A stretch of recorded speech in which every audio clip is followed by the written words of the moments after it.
Tradisi makan patita yang digelar warga setempat. Tradisi ini dilakukan sebagai bentuk rasa syukur warga pada Sang Pencipta.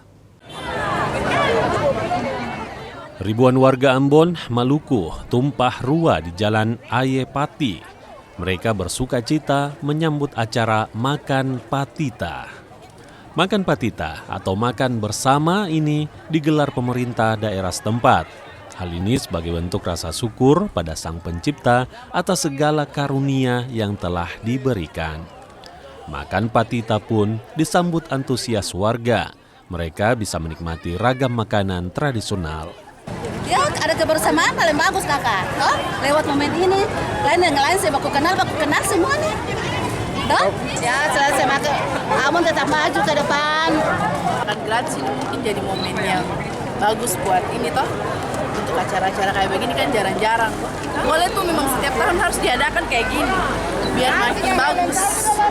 Selain bentuk rasa syukur, kegiatan ini juga dalam rangka memperingati Hari Jadi Kota Ambon, Maluku. Tim Liputan Kompas TV Ambon, Maluku.